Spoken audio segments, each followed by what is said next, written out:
Olá, meu querido, olá, minha querida.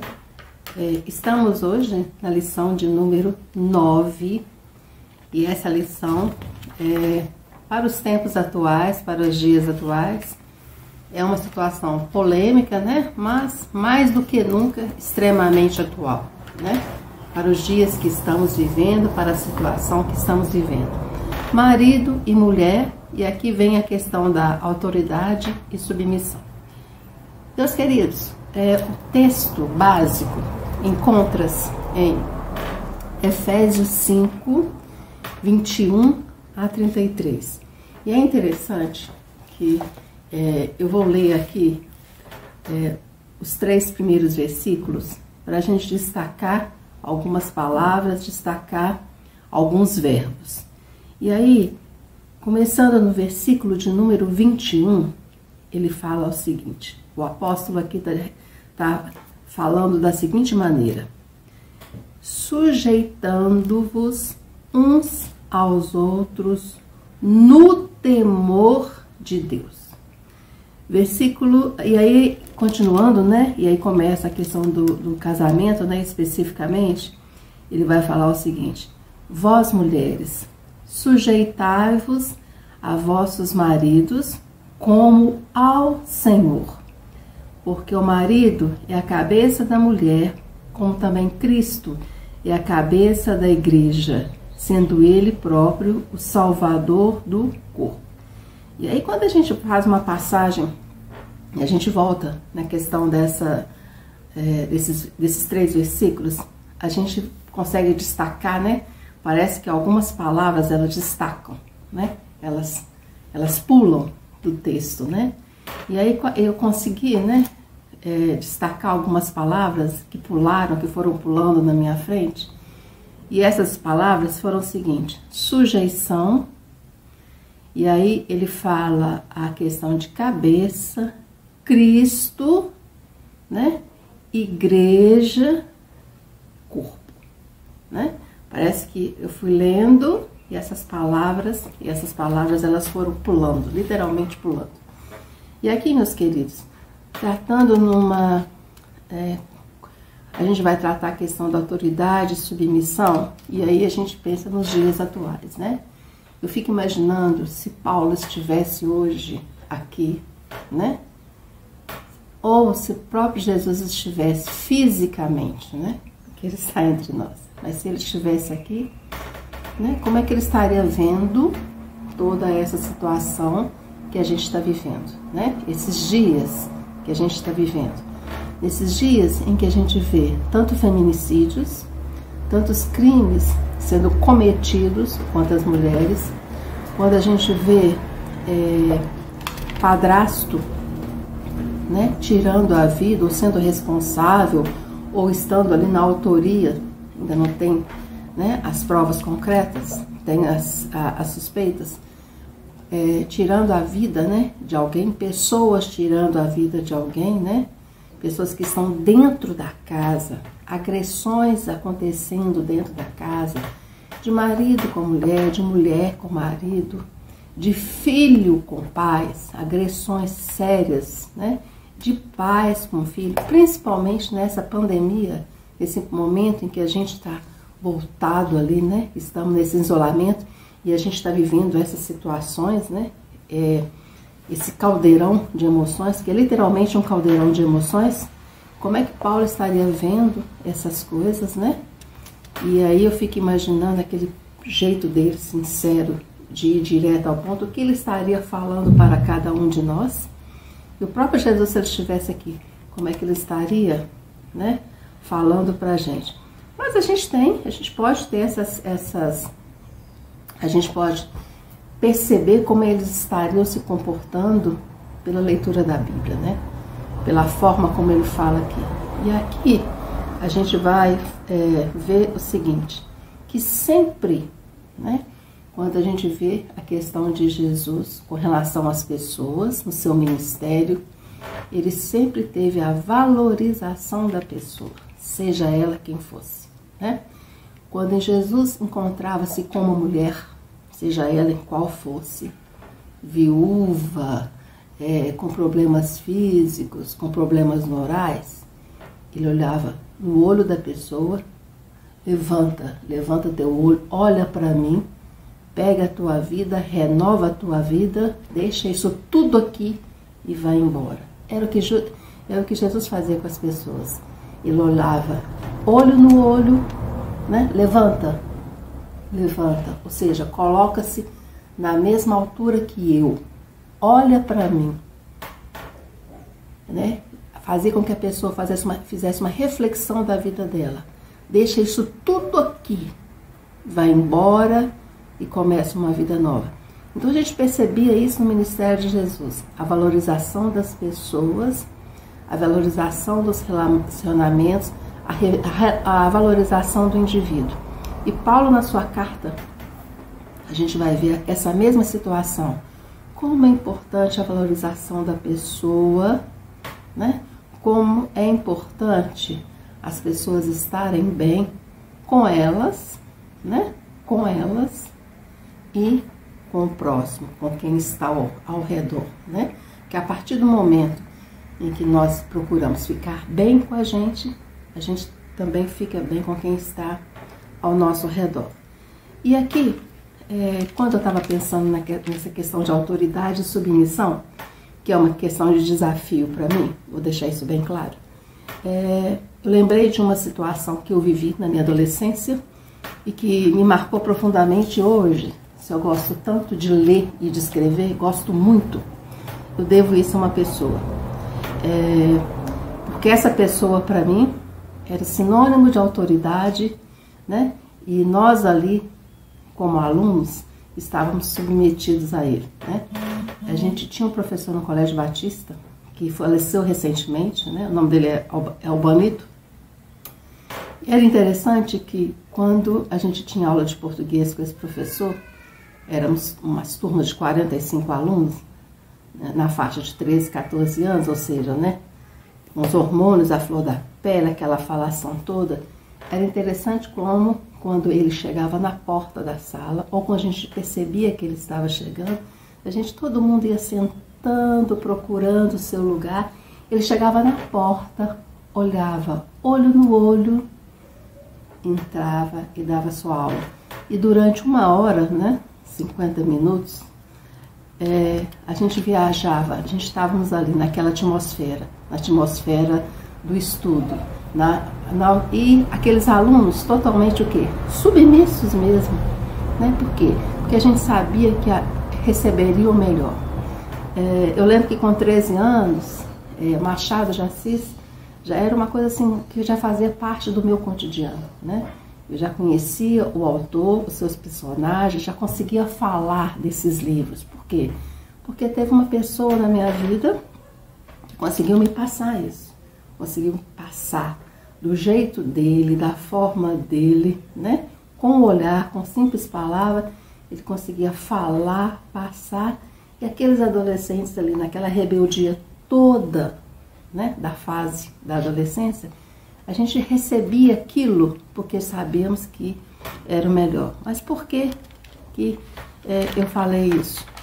Porque quando a gente fala de autoridade, a questão de obediência, muitas vezes costuma soar para a gente de uma forma negativa, ainda mais nos dias atuais, né?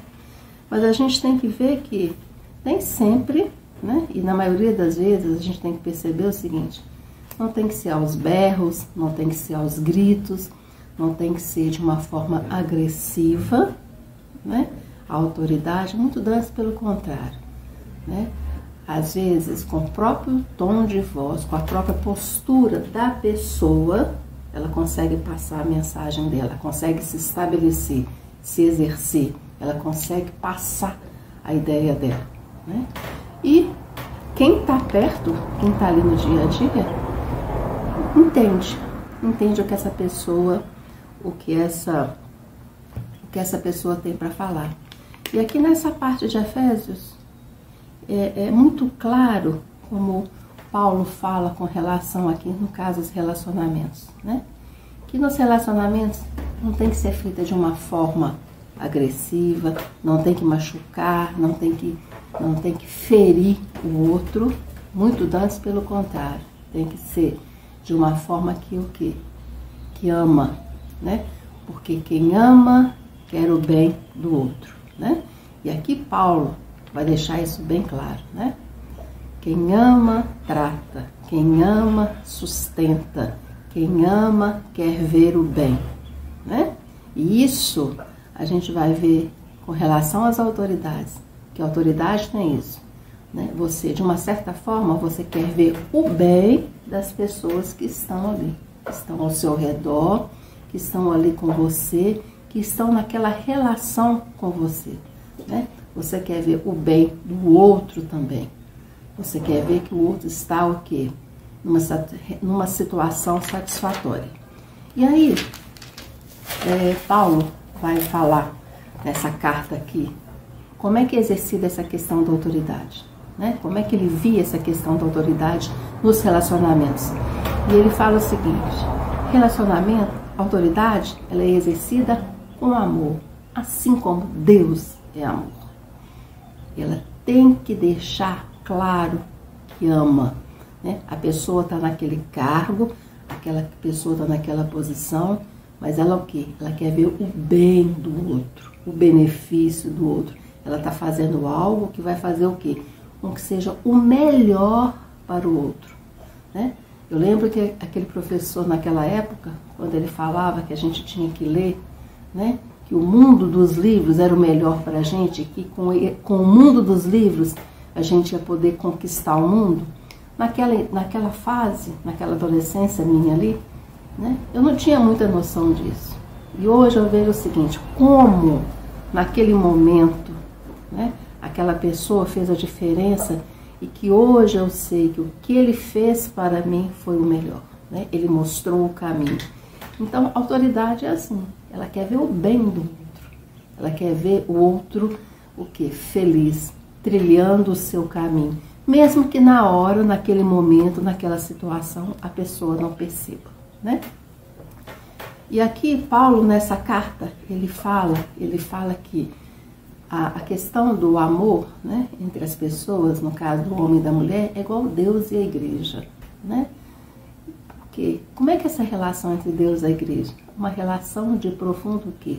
Amor. Ele quer ver o bem, ele quer ver o crescimento, ele quer ver que há naquelas pessoas, naquele grupo, que o companheirismo, né? A gratidão, né? E o que ele deixa aqui claro também nessa carta é o seguinte: filhos com pais, né? Se nós somos reflexo de Deus, se Deus é nosso Pai, nós também temos que refletir o que Ele é. E o que Deus é? Amor. Então, no nosso DNA tem o amor, na nossa formação tem o amor. Então, nos nossos relacionamentos, no nosso dia a dia, nós temos que refletir o amor. E aqui, né, há uma citação do Stott, que é muito interessante, que eu vou ler para vocês, que ele fala o seguinte: até que ponto a gente tem que se submeter? Até que ponto a gente tem que obedecer? E aí ele deixa claro o seguinte: devemos nos submeter até ao ponto em que a obediência à autoridade não envolva desobediência a Deus. Olha que interessante isso. Então a gente tem que obedecer, seja lá, né, em que momento a gente está, mas a obediência tem que ser exercida, a gente tem que ser obediente até o ponto em que a gente não desobedeça a quem? A Deus. E aqui ele vai falar especificamente de marido e mulher nessa carta. E é interessante aqui como ele fala o seguinte, né? Que ele fala que homem e mulher, eles são iguais na criação, né? Como assim? Eles tiveram a mesma origem, né? A mesma forma, a mesma base. Deus fez primeiro o homem e depois fez o quê? A mulher. Então os dois estavam ali. Eles foram feitos o quê? Por Deus. Deus os criou, né? Então eles são iguais na criação. Um foi feito primeiro, mas o outro também foi feito por Deus. Os dois. Então a gente percebe um triângulo aqui. Percebe que é um triângulo? Deus criou quem? Os dois. E os dois estão ali, companheiros, eles estão unidos. E aqui Paulo fala, né, há uma referência interessante em Gálatas 3:28, o seguinte, que essas duas criaturas, esses dois seres, eles são iguais na criação, iguais na redenção. Como assim? Gálatas 3:28. Nisto não há judeu, nem grego, não há servo, nem livre, não há macho, nem fêmea, porque todos vós sois um em Cristo Jesus. E aqui a gente percebe, né, um princípio paulino, né, que ele toca sempre nisso, e que como a gente vê como é importante hoje no dia a dia, nas nossas igrejas, as diferenças, né? Somos diferentes, mas todos somos o quê? Feitos por Deus, a imagem de Deus. Então vocês podem ser o que for, de onde for, com muito dinheiro, com pouco dinheiro, do jeito que vocês forem, mas vocês todos são a imagem e semelhança de Deus. Não importa a origem, não importa a procedência. E aqui nós vamos ver também o padrão de Deus, né? A mulher foi feita depois do homem, para o homem e a partir do homem. Então o que? Ela foi ali criada, né? Para ser o quê? Um complemento, para estar junto, para estar com ele. E aqui a questão da responsabilidade, né? Paulo vai tratar nessa carta a questão da responsabilidade masculina, né? Dessa liderança masculina. É uma responsabilidade, né? Primeiro tem a responsabilidade e depois é o quê? A autoridade. Se você é responsável, né? Se você é responsável, se você tem que tratar daquela situação, você tem que o quê? Tem que amar, tem que refletir o amor. Porque se você ama você ama quem está perto de você. Vocês são feitos da mesma carne, vocês têm a mesma origem. Porque nós somos o quê? Filhos de Deus e refletimos o que Ele é. E ele fala da questão do marido, que é o seguinte, o marido, né, assim como fala da mulher, ele fala que o marido o quê? Ele tem que amar, ele tem que refletir isso na sua prática, ele tem que sacrificar, ele tem que submeter-se primeiro a Deus e ele tem que exercer o quê? A sua função com responsabilidade, sabendo que aquela situação, ele está na liderança, e porque ele está na liderança, né, ele tem que exercer aquilo com amor.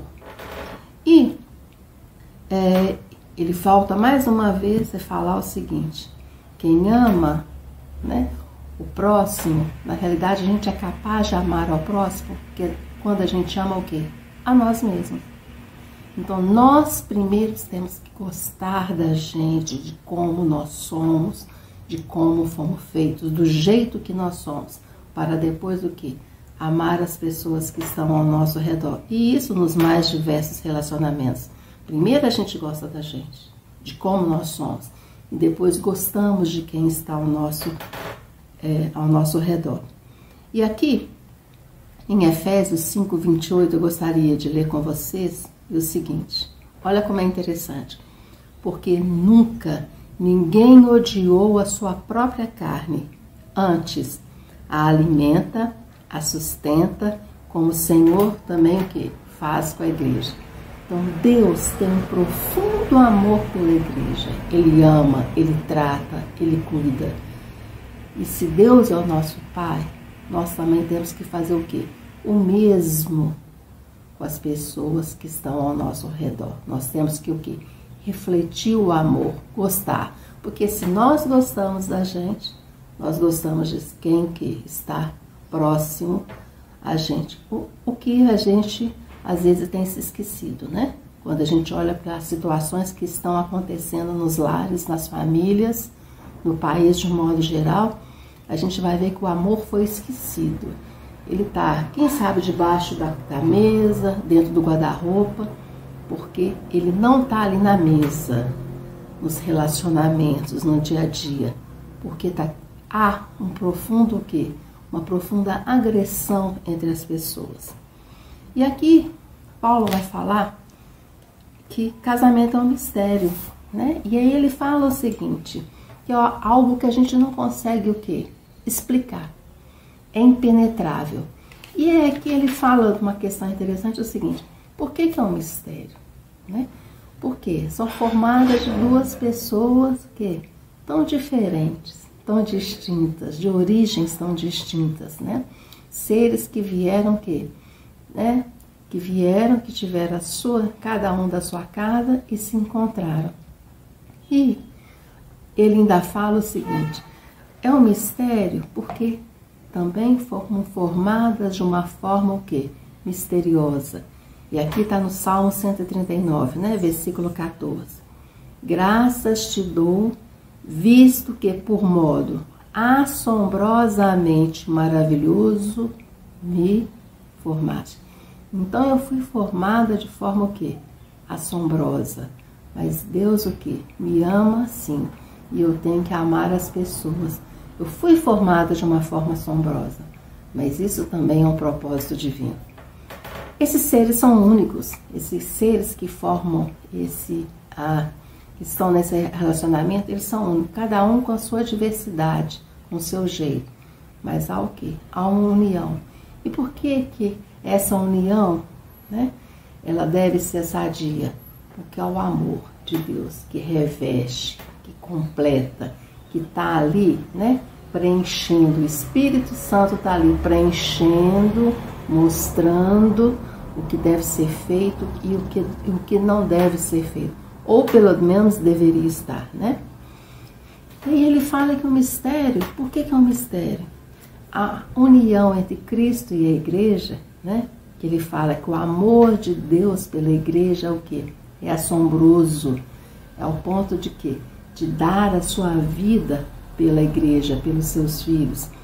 E da mesma forma em que Deus ama, dá a sua vida, né? Se preocupa com a igreja, ele fala, nos relacionamentos também. Quem ama, cuida. Quem ama, trata. Quem ama, respeita. E aqui ele fala o seguinte, eu sou o bom pastor. O bom pastor dá a vida o quê? Pelas ovelhas, né? Está em João 10:11. Então, o que Deus faz? Né? A gente vai ver o seguinte, ele é um bom pastor. E ele deu a vida o quê? Pelas suas ovelhas.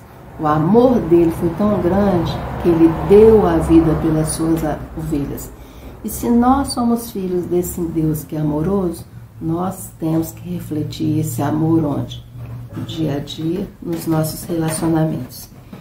E é um mistério, e esse mistério de Deus, né? Esse mistério do relacionamento, ele tem que refletir o quê? A própria relação de Cristo com a igreja. Então ele tem que refletir o quê? Graça, amor, companheirismo, né? E aí a gente para e pensa o seguinte, será que isso realmente está acontecendo com a gente nos nossos relacionamentos, no nosso dia a dia? Será? E aí, meus queridos, o autor termina a lição da seguinte forma, entregar-se a alguém é o reconhecimento do valor da outra pessoa. E aí eu penso não só nos relacionamentos, na questão do homem com a mulher, no nosso dia a dia, né? Com a pessoa que está próxima, com a pessoa que está ali comigo, né? No meu dia a dia. Eu estou com ela, eu me entrego a ela ali naquele momento do trabalho, né? Que é uma questão de uma entrega. Eu estou entregando o meu tempo, a minha dedicação, o meu trabalho. Quando a gente está se entregando, eu reconheço o valor do outro, né? Eu me entrego, mas eu reconheço que o outro também é importante, que o outro também tem a parte dele naquele processo. Meus queridos, como sempre, como a Bíblia atual, e como ela fala aos nossos corações, e como tem a ver com o nosso dia a dia, né? Onde está o amor no nosso dia a dia? Onde está o amor na nossa casa, na nossa família, na nossa igreja? Será que ele realmente ocupa um lugar de destaque, né? Sempre, em qualquer situação que estamos vivendo? É um mês, estamos aí no mês de maio, mês da família, né? Mês em que mais do que nunca a gente tem que voltar as atenções, né, para os relacionamentos, né, para essas pessoas que estão ali com a gente. E muitas vezes relacionamentos tão desgastados, tão destruídos e feridos. É o momento da gente fazer o quê? Um resgate dessas coisas. Essa pandemia também veio para isso, para a gente entender que a gente tem que colocar o quê? Muitas pessoas estão fazendo a limpeza das casas, né? A gente está fazendo tantas limpezas na casa. Fazer também limpezas dos nossos, o quê? Relacionamentos, né? Aquele que não está bom, tirar fora, né? Mandar, deixar aquilo que já não serve para mim e seguir na minha jornada. Meus queridos, vamos para o nosso momento de oração, né? E na nossa oração, nosso momento de oração, nós vamos entregar as nossas famílias. Nós vamos entregar, né, as pessoas que fazem parte do nosso convívio. Que Deus possa estar fortalecendo, solidificando, curando, principalmente curando tantos lares que estão precisando de passar pela cura, né? Às vezes a gente tem tanto medo de falar nessa questão de passar por uma cura, mas nós precisamos limpar, né? Muitas situações em nossa vida e que a gente esteja, né, nos entregando nas mãos de Deus, não só a nós, como as nossas famílias, para que Deus esteja aqui fortalecendo cada dia mais os laços.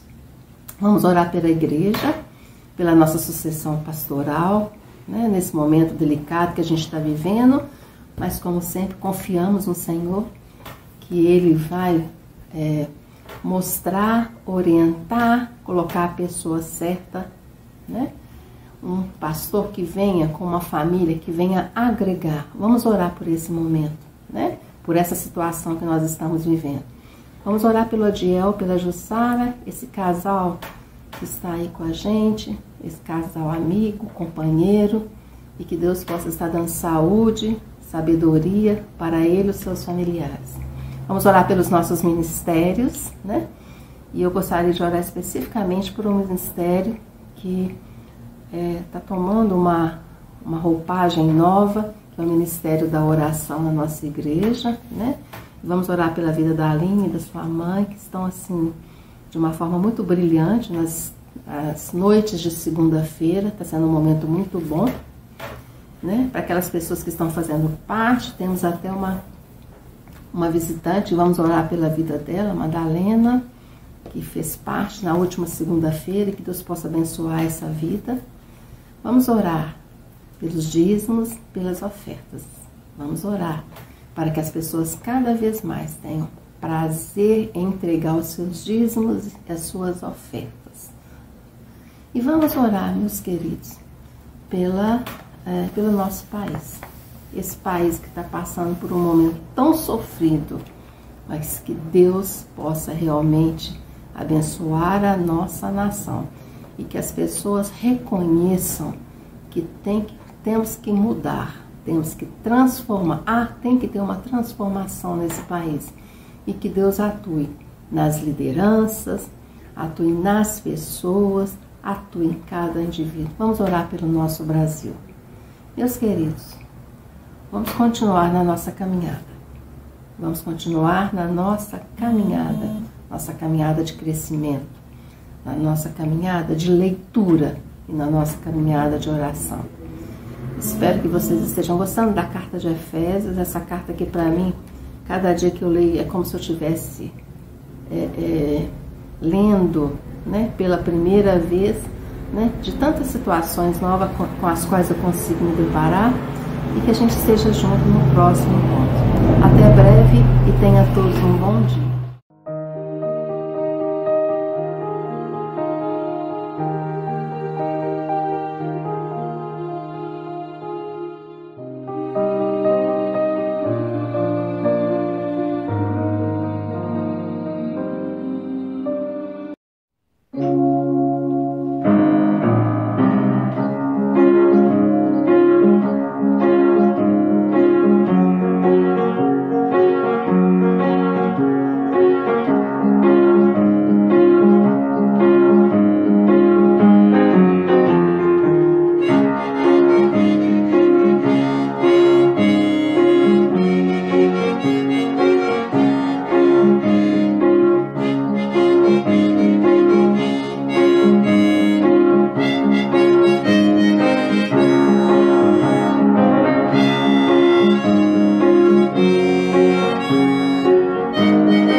ao Senhor um cântico novo. Cantai ao Senhor todas as terras. Cantai ao Senhor, bendizei o seu nome. Proclamai a sua salvação, dia após dia. Anunciai entre as nações a sua glória, entre todos os povos as suas maravilhas. Porque grande é o Senhor e muito digno de ser louvado, temível mais que todos os deuses, porque todos os deuses dos povos não passam de ídolos. O Senhor, porém, fez os céus. Glória e majestade estão diante dele, força e formosura no seu santuário. Tributai ao Senhor, ó famílias dos povos. Tributai ao Senhor glória e força. Tributai ao Senhor a glória devida ao seu nome. Trazei oferendas e entrai nos seus átrios. Adorai o Senhor na beleza da sua santidade. Tremei diante dele todas as terras. Dizei entre as nações, reina o Senhor. Ele firmou o mundo para que não se abale e julgue os povos com equidade. Alegrem-se os céus e a terra exulte.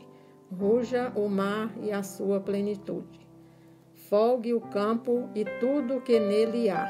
Regozijem-se todas as árvores do bosque.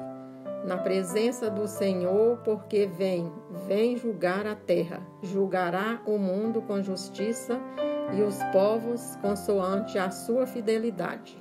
Salmos 96.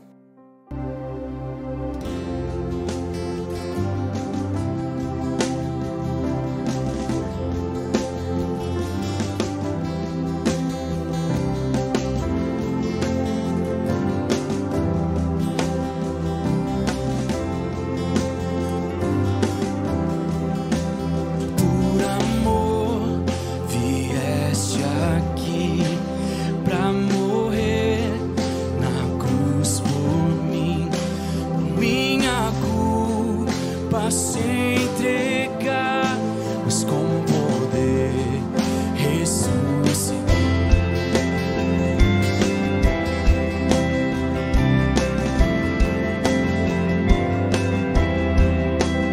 És fiel em meu viver, em meio à paz ou ao sofrer. Teu amor me libertou. Viva estás em mim, Senhor.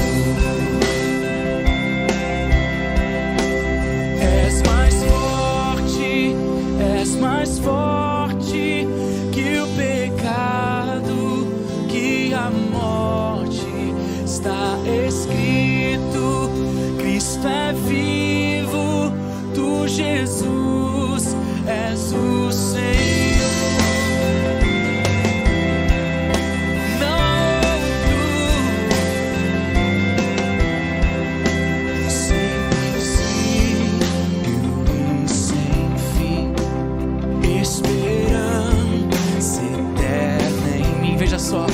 E pra trazer ao mundo a luz, pagaste o preço lá na cruz. E és mais forte que o pecado, que a morte. Está escrito: Cristo é vivo, tu, Jesus, és o Senhor. Tu, Jesus, és o Senhor.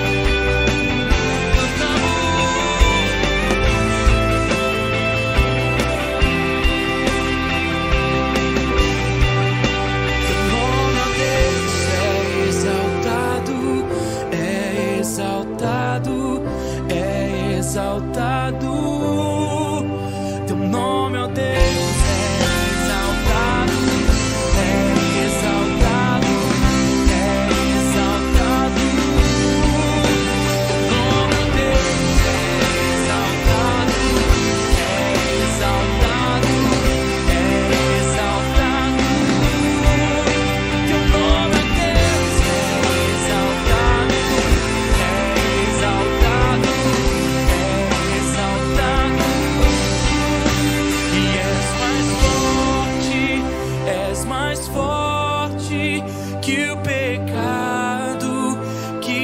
morte. Está escrito: Cristo é vivo, tu, Jesus, és o Senhor. És mais forte que o pecado, que a morte. Está escrito: Cristo é vivo, tu, Jesus, és o Senhor.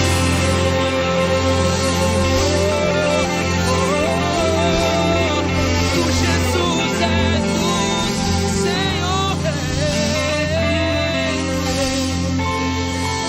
Te louvamos.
Lamentações 3, 19 a 23.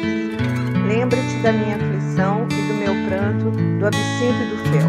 Minha alma, certamente, se lembra e se abate dentro de mim. Disso me recordarei no meu coração, por isso tenho esperança. As misericórdias do Senhor são a causa de não sermos consumidos, porque as suas misericórdias não têm fim. Novas são cada manhã. Grande é a tua fidelidade. Nosso Deus bendito, nós nos achegamos, ó Pai, diante do Teu trono de graça para lhe agradecer por mais um dia na Tua presença, Senhor. Pai Celeste, eu quero lhe pedir, ó Deus, que o Senhor venha trazer uma bênção para a nossa nação, Senhor, para o nosso povo do Brasil que tem sofrido tanto, ó Deus, com essa pandemia.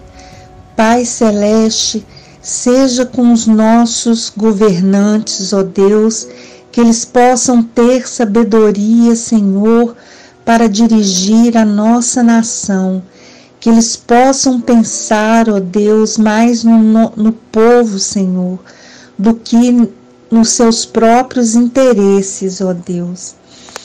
Pai Celeste, eu lhe peço pelos enfermos da nossa igreja, Senhor, que o Senhor visita cada um de acordo com a sua necessidade, Senhor. Venha, ó Pai, trazer a cura, Senhor, que eles tanto necessitam, Senhor. Seja, ó Deus, com o nosso novo pastor. Nós sabemos que o Senhor já está preparando, Senhor, este servo para vir liderar a nossa igreja, Senhor.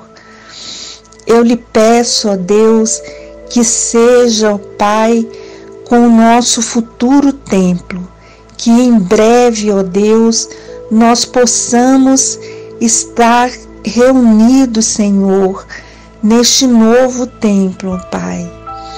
Eu lhe peço, Senhor, pelos aniversariantes da igreja, que estão completando mais um ano de vida nessa semana. Muito obrigada pela vida de cada um deles, Senhor. Abençoa também, Senhor, os nossos missionários, ó Deus, que mesmo em meio à pandemia ainda estão trabalhando na tua causa, Senhor. Abençoa a nossa liderança, Senhor, que eles possam agir com sabedoria também, ó Pai, diante dos desafios da nossa igreja, Senhor. Abençoa cada família da Igreja Batista das Alterosas, Senhor. Que cada uma, Senhor, possa estar procurando, mesmo dentro dos seus lares, Senhor, estar diante de Ti. Tudo isso eu lhe peço e agradeço, em nome de Jesus. Amém.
Irmãos, bom dia.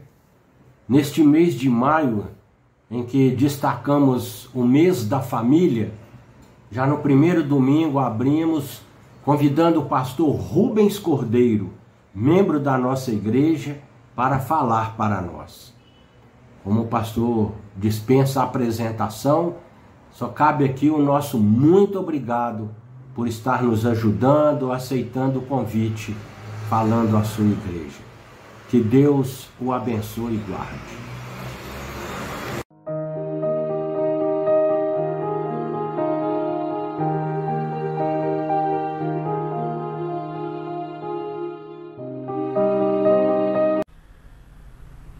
É um prazer enorme poder participar junto com vocês nesse momento de reflexão. O mês de maio chegou. E o mês de maio tem sido considerado um mês muito especial por várias razões. Uma delas é que no mês de maio, no segundo domingo, nós comemoramos o Dia das Mães. Uma data que é extremamente importante e é comemorada no mundo inteiro. O mês de maio também é considerado um mês especial porque é chamado o mês das noivas. E nessa época do ano, de fato, verifica-se um número de casamentos bastante acima da média. E o mês de maio também é considerado um mês muito importante, muito especial, porque é considerado o mês da família. Na verdade, essa expressão mês da família é fruto de uma declaração da ONU, a Organização das Nações Unidas, que pensou nessa data com o objetivo principal: reforçar no mundo inteiro que a estrutura da família é algo extremamente importante. Eu gostaria de convidá-los a pensarem junto comigo sobre esse tema: de onde menos se espera vem a bênção. E que nós considerássemos aqui uma referência bíblica nesse contexto muito especial. Essa referência diz o seguinte: mas Esaú correu ao encontro de Jacó, abraçou-se ao seu pescoço, beijou-o e eles choraram. Ora, essa é uma história familiar que sugere para todos nós aquilo que nós encontramos quando lemos a vida dos personagens da Bíblia, assim de modo um pouco mais crítico. Nós aprendemos quando lemos a Bíblia a partir das biografias desses personagens que essas vidas são apresentadas em seus altos e baixos, em seus momentos de sucesso e de fracasso, em seus momentos de vitórias e de derrotas, vidas que são apresentadas nos momentos de alegria profunda, mas também naqueles momentos em que as lágrimas descem pela face. Isso sugere que nós encontramos, dentre as famílias que se apresentam na Bíblia, famílias muito bem estruturadas. Essas famílias consideradas bem estruturadas são chamadas pelos teóricos dos estudos da família, são chamadas de famílias funcionais, que significa famílias que, afinal de contas, estão funcionando muito bem. Mas, por outro lado, essas mesmas famílias às vezes passam por crises em que, durante pelo menos algum tempo, elas vivem sob o império da disfuncionalidade quando alguma coisa não acontece como deveria acontecer. Mas o que é que caracteriza uma família disfuncional e uma família funcional? Bem, primeiramente nós podemos dizer que uma família disfuncional, ela funciona a partir de um status quo interacional rígido. O que significa isso? A família não consegue passar por processo de transformação. Por exemplo, nesse caso, às vezes, os pais querem tratar com um filho de 15 anos do mesmo modo como eles faziam quando esse menino tinha apenas 5 anos. Nesse caso, a família funciona de modo tão rígido que, em algumas situações, isso poderia até levar a um rompimento de estrutura, um rompimento de laço, e a consequência disso é sempre muita dor, muita mágoa e muito sofrimento.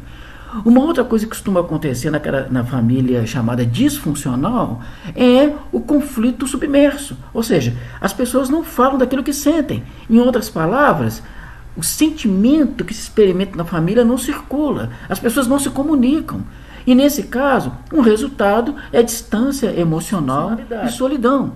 Nessa distância emocional e solidão, o que é que seria uma família funcional? Uma família funcional é uma família que está funcionando bem.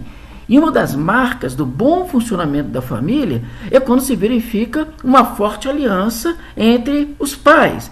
Em todo o processo que eles vão atuar, eles atuam um apoiando o outro o tempo todo. Inclusive quando se trata do exercício de autoridade com relação ao filho. Quando um pai diz não, o outro apoia, e nesse caso, o processo até de educação se torna muito mais consistente. Há casos, e não são assim tão incomuns, em que quando há uma discordância entre casais que funcionam bem, eles resolvem as discordâncias na intimidade, quando estão um conversando com o outro, para preservar um pouco o filho nesse processo. É sinal de família que está funcionando bem. No caso da família de Isaac, Rebeca, Jacó e Esaú, esses elementos de funcionalidade e disfuncionalidade são certamente verificáveis. Para vocês terem uma ideia, a família de Isaac e Rebeca começa num plano funcional excelente, porque entre Isaac e Rebeca havia afeto profundo. A história de amor dos dois é muito bonita, e levaria aí um tempo enorme para nós contarmos os detalhes dessa história. Mas eles tiveram 2 filhos, que eram gêmeos, Jacó e Esaú, sendo que Esaú nasceu primeiro. Com o passar dos anos, essa família começou a apresentar sinais de disfuncionalidade, já que, a partir de um certo tempo, criou-se dentro da própria família 2 partidos. De um lado, Isaac e Esaú, de outro lado, Rebeca e Jacó. E com o passar dos anos, eles começaram a disputar entre si. E no caso de Jacó e Esaú, a disputa chegou em momentos bastante graves.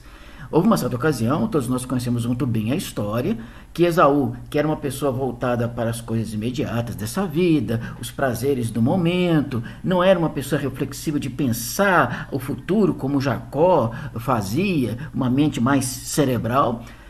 Um dia, Esaú voltando do campo, depois de uma caçada, ele era caçador e excelente caçador, ele voltou com muita fome, e Jacó estava ali com um prato de lentilhas muito saboroso.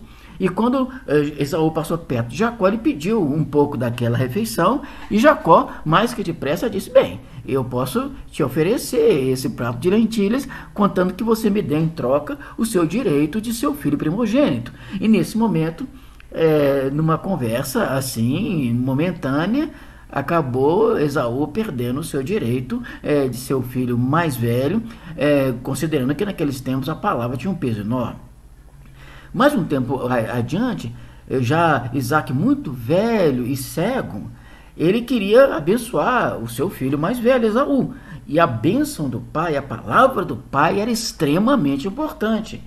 Rebeca ouviu Isaac conversando com Esaú, pedindo que ele fosse ao campo, matasse um animal e fizesse um guisado saboroso daqueles que ele gostava, para em seguida Isaac poder abençoar o filho Esaú. Rebeca soube da história e disse para Jacó: olha, enquanto seu irmão está caçando lá, eu vou pegar um animal aqui, já faço o guisado e você finge que é Esaú e ganha a bênção. E Jacó questionou isso, porque a pele deles era diferente. Esaú era uma pessoa de muito pelo, Jacó era uma pessoa de pele lisa, mas Rebeca montou um estratagema, colocou uma pele nos braços de Jacó, e ele passou pelo irmão, e simplesmente a bênção que seria para o irmão mais velho, Esaú, ficou com Jacó. Quando Esaú... E aí vocês vejam o que acontece na vida. É claro, Esaú começou a abrigar no coração o desejo de se vingar do irmão. Rebeca percebeu a situação, aconselhou Jacó a ir para a casa dos parentes distantes, até que o clima se amainasse um pouco. O fato é que os anos foram se passando. Jacó teve muitas experiências, algumas extraordinárias, que tocaram o coração dele, que transformaram sua existência de modo muito profundo. Por outro lado, Esaú seguiu os seus próprios caminhos, obteve sucesso dentro da medida do possível e progrediu na vida. Os anos se passaram até que houve a necessidade de um dia Jacó ter que retornar à casa dos seus pais, e aí criou-se um impasse. Como Jacó poderia voltar sabendo que seu irmão abrigava o desejo de se vingar? Só que aí é que acontecem as tais situações inesperadas da vida. É como se a verdade divina, ela nos alcançasse, às vezes, pelos caminhos mais inesperados possíveis. Por isso que, de onde menos se espera, é que vem a bênção do Senhor. Quando eles se aproximaram, Jacó, muito temeroso de que haveria um confronto e que não acabaria bem definitivamente, é Esaú que faz o movimento de aproximação. Esaú corre na direção de Jacó e se abraça ao pescoço de Jacó e beija o rosto de Jacó, e os dois, naquele reencontro absolutamente evangélico, absolutamente extraordinário, absolutamente boa nova, absolutamente solução de problemas, solução de dificuldades, naquele momento exato, eles se encontram e começam, a partir dali, uma nova história.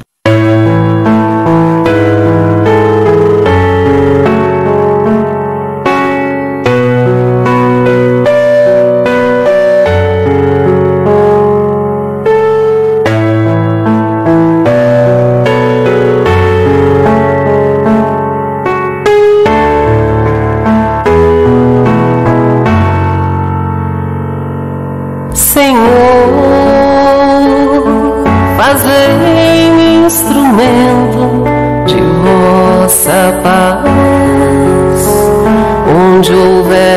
ódio, que eu leve o amor.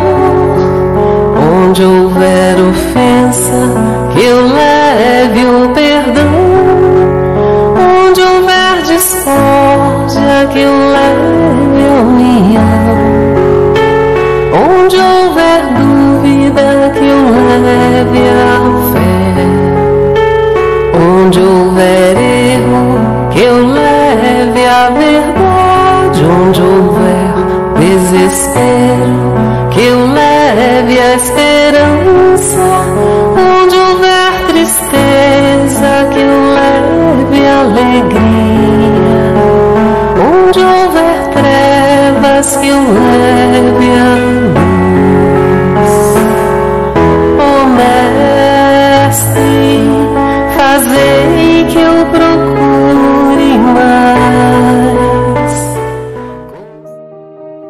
Pai querido, nós te agradecemos por esse dia, por essa manhã, pelo privilégio que o Senhor nos concedeu de estarmos juntos, cultuando, louvando e adorando o nome do Senhor. Receba, Pai, este culto, pois prestamos a Ti com profundo sentimento de gratidão em nossos corações. Agradecemos por todas as bênçãos que o Senhor tem derramado sobre as nossas vidas.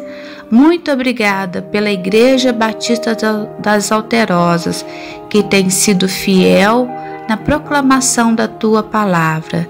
Suplicamos que o Senhor nos abençoe no decorrer desta semana e que possamos continuar experimentando do Teu amor, do Teu cuidado e da Tua proteção.